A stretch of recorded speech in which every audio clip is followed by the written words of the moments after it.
Recording date Galactic Standard Year 3457, Day 127. When I first enrolled at the Intergalactic Medical Academy, I thought I knew everything about xenobiology. Growing up on Zenthra Prime, I had studied countless species, memorized thousands of anatomical charts, and even won the regional youth science competition for my thesis on comparative alien physiologies. But nothing, absolutely nothing, could have prepared me for meeting a human. I remember that day clearly. The Academy's crystal spires stretched toward our triple suns, their surfaces reflecting the morning light in dazzling patterns. My 3 hearts were pounding with excitement as I adjusted my medical robes, making sure all 6 of my appendages were properly clothed according to Academy regulations. "Greetings, fellow medical aspirant," the voice behind me nearly caused me to drop my bio scanner. I turned around to find myself face to face with, well, I wasn't quite sure what I was looking at. The creature before me stood on 2 legs, had only 2 arms, and possessed no protective exoskeleton. Its skin was alarmingly soft-looking, and its head had this strange fur-like growth on top. According to my studies, this must be a human, but seeing one in person was entirely different from studying their anatomical diagrams. "Hi, I'm Rebecca Torres." First day 2, the human's mouth curved upward in what I later learned was called a smile. Its teeth were visible, but surprisingly, this wasn't meant as a threat display. "Yes, I am Zara Thick," I managed to reply, trying not to stare at her obviously vulnerable form. "You are a medical student." Rebecca nodded enthusiastically. "Yep, first human exchange student at the Academy." "Pretty exciting, right?" Exciting wasn't exactly the word I would have chosen. Terrifying, perhaps. How could such a fragile-looking species practice medicine? Their bodies seemed barely capable of surviving daily activities, let alone performing complex medical procedures. "But your species," I began, then caught myself before saying something potentially offensive. I mean, how do you handle the rigorous physical demands of medical training? Rebecca laughed, a sound that reminded me of our planet's singing crystals. "Oh, don't worry about that. We humans are tougher than we look. Besides, I've got my trusty first aid kit right here." She patted a small container attached to her hip. First aid kit? I had heard of these primitive human medical devices. According to our xenobiology textbooks, humans required constant medical attention and carried these kits because their bodies were so susceptible to damage. How unfortunate, I thought, to be born into such a vulnerable species. As we walked together toward our first class, I couldn't help but notice how carefully Rebecca moved. She must be trying to avoid injury, I reasoned. Every step she took seemed to be measured, precise. What I didn't realize then was that this was just how humans naturally moved, with a grace and efficiency that I would later come to admire. "So what made you choose xenomedicine?" Rebecca asked as we found seats in the lecture hall. I noticed she selected a chair close to the exit, probably planning an escape route in case of emergency, I assumed. "I want to help all species achieve optimal health," I replied proudly, extending my medical tendrils in the traditional gesture of healing commitment. Though I must admit, I have concerns about practicing on more delicate species. Rebecca's face did something interesting, then her eyebrows raised and her mouth twitched. "Delicate species? Like humans, you mean?" I felt my chromatophores flush with embarrassment. I didn't mean to offend. "No offense taken," she said, that smile returning to her face. "But trust me, Zara Thick, you might want to reserve judgment about human fragility. We tend to surprise people." If only I had known then just how prophetic those words would prove to be. But at that moment, watching Rebecca carefully arrange her learning tablets and medical scanners, all I could think was how remarkable it was that humans had managed to advance as far as they had, given their obvious physical limitations. Oh, how wrong I was. How hilariously, monumentally wrong. The incident occurred during our 3rd week of practical laboratory training. Professor Lumix had us working with volatile bioreactive compounds, standard stuff for treating Centaurian scale rot. The lab was filled with the usual sounds: the hum of containment fields, the bubbling of various solutions, and the nervous chittering of my fellow students. Rebecca stood at her workstation next to mine, carefully measuring out portions of bright green liquid into test tubes. I couldn't help but notice she wasn't wearing the standard protective exoshield that most species required for this procedure. When I pointed this out, she just shrugged. The hazard rating for this compound isn't high enough to warrant full protection, she said, consulting her data pad. Besides, latex gloves and safety goggles are enough for humans. I was about to explain why this was absolute madness when it happened. Trix Pole, a Mercurian student with naturally trembling appendages, bumped into Rebecca's workstation. The vial she was holding slipped, shattering on the counter. Bright green liquid splashed across her exposed forearm. My chromatophores went pale with horror. The chemical was known to cause severe tissue damage in most species. I frantically reached for the emergency shower activation panel, expecting screams of agony. Instead, Rebecca calmly looked at her arm and said, "Well, that's not ideal." Not ideal? Not ideal. I watched, mandibles agape, as she walked, not ran, not screamed, just walked to the emergency station. The entire class had stopped their work to stare at the surely dying human. Professor Lumix rushed over, all four of their eye stalks focused on Rebecca. "Student Torres, we must get you to the medical bay immediately. The tissue damage." "No need for that," Professor Rebecca said, pulling something from her first aid kit. "It's just a minor chemical burn. Nothing some burn spray and a bandage won't fix." The next few minutes were like watching some kind of bizarre performance art. Rebecca washed her arm thoroughly at the chemical shower station, dried it with paper towels, and then proceeded to treat herself. She sprayed something on the angry red patch of skin, applied what she called antibiotic ointment, and wrapped it in white gauze. "There we go," she announced to the stunned classroom. "All better. Though I should probably write up an incident report, right, Professor?" Professor Lumix's eye stalks were practically tied in knots. But the pain, the tissue damage. "Oh, it stings a bit," Rebecca admitted, "but I've had worse from cooking accidents. Speaking of which, this reminds me of the time I accidentally grabbed a hot pan without an oven mitt. Now that hurt." The entire class burst into confused chatter. Student Clix Mar had to be escorted to the recovery room after fainting from shock. I couldn't stop staring at Rebecca's bandaged arm as she calmly returned to her workstation and began cleaning up the broken glass. You treated yourself," I finally managed to say. "Well, yeah, it's just basic first aid. All humans learn it," she paused, noticing my continued look of disbelief. "Wait, don't other species treat their own minor injuries?" I gestured helplessly with my medical tendrils. Minor injuries require at least a level 2 medical professional. The risk of improper treatment, infection, complications. "Huh," Rebecca said, thoughtfully disposing of the last bits of broken glass. "I guess that explains all the weird looks I got when I put a Band-Aid on my paper cut last week. You guys really go to the doctor for every little thing." Little thing? A breach in the external protective layer is a serious medical condition. Rebecca laughed, that musical sound that still confused my auditory processors. "Zara thick, humans get minor injuries all the time. We'd never get anything done if we had to see a doctor for every scratch and bump. We're pretty good at patching ourselves up." As if to prove her point, she flexed her bandaged arm. "See? Full range of motion, no severe pain, properly cleaned and dressed.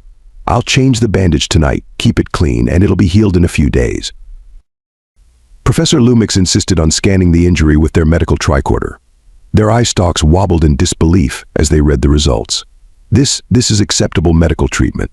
The wound is properly cleaned, dressed, and showing early signs of healing. Remarkable." "Thanks," Rebecca beamed. "My mom's a wilderness guide back on Earth. She taught me everything about first aid. You should see what humans can do with just the basics from a first aid kit. We once had to make a splint for a broken finger using just popsicle sticks and medical tape during a camping trip." The rest of the class gathered around, buzzing with questions. How did humans learn these skills? What else could they treat on their own? Why weren't they constantly dying from self-administered medical care? I stood there, watching Rebecca enthusiastically explain the contents of her first aid kit to our classmates, and realized I needed to seriously reconsider my assumptions about human fragility. Any species that could calmly treat their own chemical burns while making jokes about cooking accidents clearly wasn't as delicate as I had thought. After the laboratory incident, I found myself obsessed with understanding human medical practices. I spent countless hours in the Academy's archives, researching Earth's medical history. What I discovered left me questioning everything I thought I knew about medicine. "You mean to tell me," I said to Rebecca during our study session, "that humans used to perform surgery on themselves?" Rebecca nodded, not even looking up from her xenobiology textbook. "Yep, there's this famous story about a doctor in Antarctica who had to remove his own appendix. Dr. Leonid Rogozov. He used a mirror and local anesthetic. Pretty wild stuff." I felt all three of my hearts skip a beat. But that's impossible. The pain alone would. "Oh, the pain was probably terrible," she agreed, finally looking up. "But you know what they say, necessity is the mother of invention. When you're the only doctor within 1,000 miles and your appendix is about to burst, you do what you have to do." Just then, Professor Nixis entered our study pod. They were the Academy's leading expert in comparative xenomedicine, and their arrival couldn't have been more timely. "I couldn't help but overhear," they said, their bioluminescent patches pulsing with interest. "You're discussing human medical history." "Yes, Professor," I exclaimed. "Did you know humans used to stitch themselves together? With thread, like damaged clothing." Professor Nixis settled their massive form onto a reinforced chair. "Indeed, human medical history is fascinating. Their entire approach to medicine developed from a place of necessity and limited resources. While most species evolved sophisticated biological healing mechanisms or developed advanced medical technology early in their development, humans adapted differently." Rebecca grinned. "We got really good at improvising. Did you know that superglue was used as a medical adhesive during the Vietnam War? Still use it sometimes in a pinch." "You put adhesive in your wounds," I felt my chromatophores cycling through shades of distress. "Better than bleeding everywhere," Rebecca shrugged. "Though these days we have proper medical glue, but in an emergency you'd be surprised what humans can use as medical supplies. My uncle once used duct tape and a magazine as a makeshift splint when he broke his arm hiking." Professor Nixis's bioluminescence flickered with amusement. "This is precisely why humans are so fascinating from a medical perspective. Most species require specific medical tools and professional intervention for even minor injuries. But humans, they developed a remarkable ability to assess, treat, and heal themselves." "But surely this leads to complications," I asked. "Infections? Improper healing?" "Sometimes," Rebecca admitted. "But we developed pretty good immune systems. Plus we learned what works and what doesn't through trial and error. Lots and lots of error." An understatement, Professor Nixis chuckled. "Human medical history is essentially a long record of finding out what doesn't kill them makes them stronger. Did you know they used to drill holes in their skulls to relieve headaches?" Trepanation, Rebecca nodded. "Not our finest moment, medical history-wise. But hey, we figured out eventually that aspirin works better." I felt my appendages go weak. "You still drill holes in your heads?" No, Rebecca laughed. "We take pills now. Though I did superglue a cut on my forehead closed once during a camping trip. Mom was not happy about that one." Professor Nixis's bioluminescence pulsed with excitement. "This is what makes humans unique in the medical field. Their bodies are remarkably adaptable, their pain tolerance is extraordinary by most species standards, and they possess an intuitive understanding of basic medical care that most species take years to learn." "But how do they know what to do?" I asked. "Without proper medical training."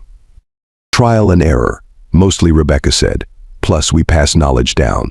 Every human knows you should elevate an injury above your heart to reduce swelling, or that you should clean a wound before bandaging it. It's just basic stuff we learn growing up." "Basic," I sputtered. "Those are complex medical procedures.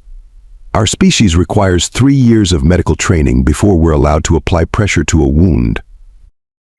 Professor Nixis nodded sagely. "Different evolutionary paths lead to different solutions. While your species developed highly specialized medical practitioners, humans developed a society where every individual has basic medical knowledge. It's a fascinating adaptation." "We had to," Rebecca explained. For most of our history, we didn't have doctors nearby. If you got hurt, you either figured out how to treat it yourself or, well, you didn't do so great. Natural selection at its finest. I sat there processing this information. The more I learned about human medical practices, the more amazed I became. Here was a species that not only survived but thrived, despite having to frequently perform medical procedures on themselves. This explains so much about your species' success in space exploration, Professor Nixis mused. While other species require extensive medical support teams for even short expeditions, humans can handle most medical emergencies with just a basic first aid kit. Speaking of which, Rebecca said, pulling out her ever-present first aid kit. Want me to show you what's in here? It's pretty basic stuff, but you'd be amazed what humans can do with just these supplies. I looked at the small container with new respect. What I had once dismissed as a primitive medical device, I now recognized as something far more significant, a symbol of human resilience and self-reliance. Yes, I said, extending my medical tendrils eagerly. Show me everything. As Rebecca began laying out supplies, explaining the uses of each item, Professor Nixis watched with evident satisfaction. You know, they said, I believe we could learn a great deal from human medical practices. Perhaps it's time we added basic self-treatment to our curriculum. Looking at the simple yet effective tools before me, I couldn't help but agree. Humans might look fragile, but their approach to medicine was anything but weak. They had turned self-reliance into an art form, and I was finally beginning to understand why they were such a force in the galaxy. After the success of Rebecca's first aid demonstration in the study pod, Professor Nixis made an unprecedented decision. They scheduled a special seminar on human emergency medical techniques, with Rebecca as the guest instructor. The announcement caused quite a stir at the academy. The lecture hall was packed with students from all years, their various appendages, tentacles, and sensory organs focused intently on the small human standing at the front. Today, Rebecca began, we're going to learn basic human first aid. Professor Nixis has kindly volunteered to be our practice patient. The massive professor waved their appendages cheerfully from their position on the reinforced demonstration table.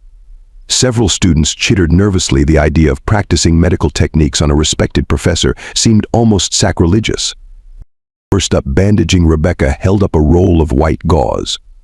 Now, the trick is to apply even pressure while wrapping. Not too tight, not too loose. But how do you know the correct pressure without a calibrated pressure sensor? A student from the back called out. Rebecca blinked. You just kind of feel it. The room erupted in confused murmuring. I watched as my fellow students' various biological indicators displayed their distress. Klixmar, who had only recently recovered from their fainting spell in the laboratory, began to sway slightly. Here, let me demonstrate, Rebecca said, approaching Professor Nixis. I'll wrap their third appendage, the one that looks most arm-like. That's my feeding tentacle, Professor Nixis corrected helpfully. Right. Sorry about that. Xenobiology still trips me up sometimes. Okay, so you start at the distal end and work your way up. The demonstration was going surprisingly well until Professor Nixis's feeding tentacle started changing colors. Oh no, Klixmar shrieked. The professor is experiencing chromatic distress. Actually, Professor Nixis said calmly, I'm quite comfortable. This is just my natural reaction to learning new things. Rebecca continued her demonstration, moving on to different types of bandages and their uses. The real chaos began when she started explaining splints. Sometimes you have to improvise, she said, pulling out various objects from her bag. Sticks, rulers, even rolled-up magazines can work as splints. But those aren't sterile medical devices, someone protested. Well, no, but in an emergency. Emergency. Klixmar's voice reached a pitch that made several crystalline beings in the room vibrate sympathetically. You mean humans just put random objects against their wounds? Not against the wound, Rebecca clarified. The splint goes outside the bandage to immobilize the injury. Like this. She proceeded to demonstrate by pretending to splint Professor Nixis's appendage with a notebook. The resulting display of improvised medical techniques caused Klixmar to faint again, this time taking down two other students in their descent. Should we help them? Rebecca asked, pausing mid-demonstration. They'll be fine, I assured her, having become somewhat used to Klixmar's fainting spells. Please continue. This is fascinating. The next part of the demonstration covered what Rebecca called basic wound cleaning. She pulled out a bottle of antiseptic solution. Now, this might sting a bit. The collective gasp from the audience was almost deafening. You deliberately cause additional pain during treatment. Well, yes, Rebecca said, but it's to prevent infection. Speaking of which, let me tell you about hydrogen peroxide. I watched in horror as she described how humans would voluntarily apply substances that caused physical discomfort to their wounds. The fact that they considered this basic medical care was mind-boggling. Moving on to more advanced techniques, Rebecca announced cheerfully, who wants to learn about setting dislocated joints? Klixmar, who had just regained consciousness, promptly fainted again. I volunteer. I raised my medical tendrils enthusiastically, earning concerned looks from my classmates. But after everything I'd learned about humans, I was fascinated by their medical practices. Rebecca guided me through the process of relocating a joint using a model of a human shoulder.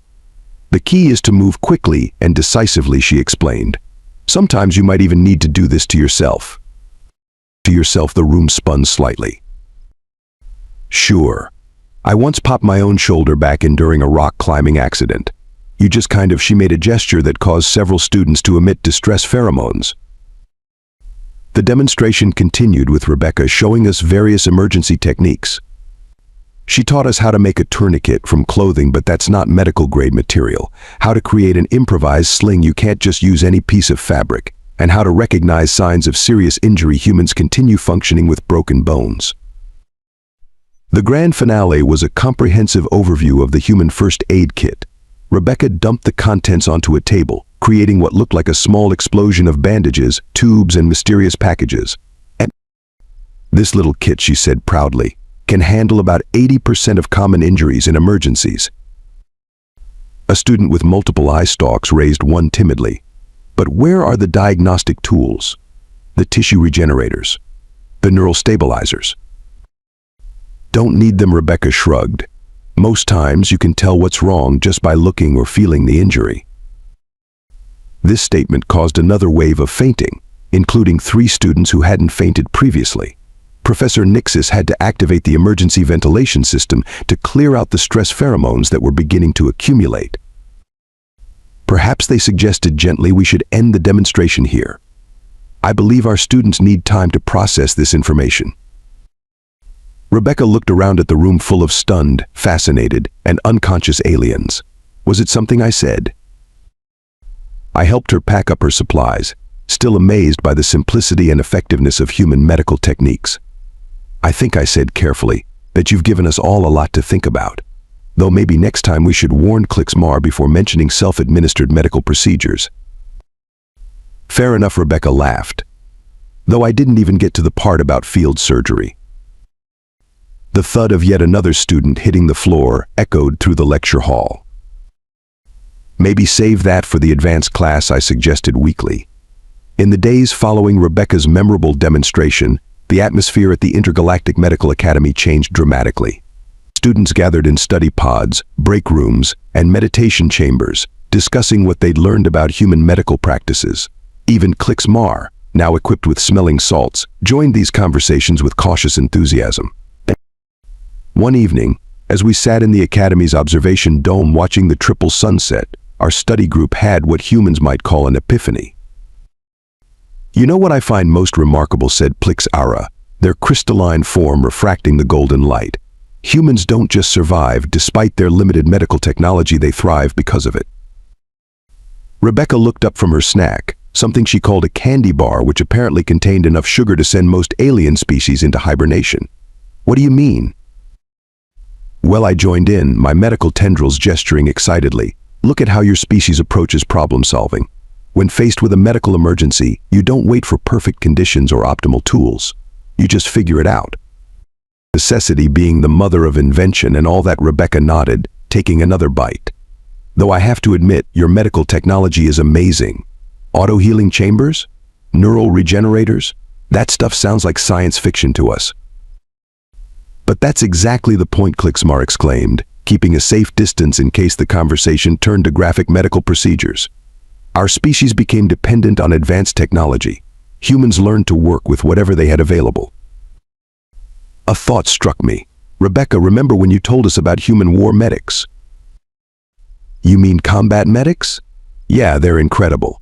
Treating severe injuries under fire, using whatever supplies they can carry. Klixmar swayed slightly but remained conscious. Progress. See, that's what we mean. Plix-Ara's crystalline structure pulsed with excitement. Our species would never consider sending medical professionals into combat without a fully equipped medical facility. The very idea seems insane. But humans, I continued. You pack a bag with basic supplies and charge into danger, ready to treat injuries with whatever you have on hand. It's terrifying and impressive. Rebecca laughed. You should see what parents keep in their purses. My mom once treated a scraped knee with a napkin, hand sanitizer, and a hair tie. Humans are the kings and queens of improvised medical care. That's exactly what makes your species so remarkable, came a voice from behind us. We turned to see Professor Nixis floating in on their gravity pad. While we focused on developing technology to handle every possible medical scenario, humans developed something far more valuable: adaptability. The professor settled their massive form beside our group. Consider this: most species see medical treatment as a precise science requiring specific tools and conditions. Humans see it as a problem to be solved with whatever resources are available. Like that time you mentioned using arachnid silk for sutures, I recalled, watching Klixmar reach for their smelling salts. Spiderweb, Rebecca corrected. And yeah, it's actually pretty genius. Clean, strong, and naturally antimicrobial. Though these days we prefer proper medical supplies when we can get them. Professor Nixis's bioluminescent patches pulsed thoughtfully. What we're learning from humans is that perhaps we've become too dependent on perfect conditions and ideal solutions. Sometimes, good enough is better than not at all. But surely proper medical facilities are better, Klixmar asked nervously. Of course, Rebecca agreed. But they're not always available. Humans had to learn to handle medical emergencies long before we had modern hospitals. That knowledge got passed down and refined over generations. It's more than just medical knowledge, Professor Nixis added. It's a fundamental approach to problem solving. Humans don't see limitations, they see challenges to overcome. I watched the last sun dip below the horizon, thinking about how my perspective had changed. When I first met you, Rebecca, I thought humans were fragile because you lacked natural armor or advanced healing abilities. Now I understand that your adaptability is your strength. Though I still can't believe you reset broken bones without proper neural blockers, Klixmar shuddered. Hey, adrenaline is nature's painkiller, Rebecca grinned, causing Klixmar to inch further away. Perhaps, Professor Nixis mused, we should consider incorporating some human medical philosophies into our standard curriculum. Not to replace our advanced techniques, but to complement them. You mean teaching students to improvise? Plix-Ara asked. Exactly. Imagine combining our advanced medical knowledge with human adaptability and resourcefulness. The idea sparked excited discussion among our group. We spent hours sharing stories and comparing different approaches to medical care. Rebecca told us about human wilderness survival techniques, while we explained our various species' natural healing abilities. As the night wore on, I realized something profound: humans hadn't just survived. Despite their limitations, they had turned those very limitations into advantages. Their need to find creative solutions had made them incredibly resilient and resourceful. You know what I said finally? I think I owe you an apology, Rebecca. I thought humans were primitive because you didn't have advanced medical technology. But now I understand you have something better. Oh, Rebecca raised an eyebrow. What's that? The ability to turn any situation into an opportunity to help and heal. That's not primitive at all. That's brilliant. Recording date: Galactic Standard Year 3461, Day 365. The graduation ceremony at the Intergalactic Medical Academy was always a spectacular event, but this year was different.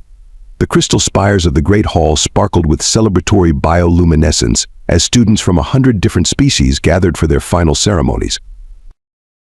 I stood among my fellow graduates, all 6 of my appendages properly adorned with the traditional healing crystals of our profession. Next to me, Rebecca adjusted her ceremonial robes for the 10th time, still trying to figure out how they worked with only 2 arms. "Stop fidgeting," I whispered. "You look fine." "Easy for you to say," she muttered. "Your robes don't try to strangle you every time you move." From the podium, Professor Nixis began their graduation speech.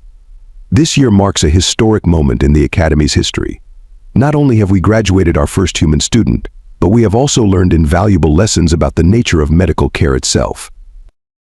I noticed Klixmar in the front row, proudly holding their graduation certificate and a spare set of smelling salts, just in case. Our human exchange student has taught us that true medical excellence isn't just about having the most advanced technology or the most sophisticated techniques, Professor Nixis continued.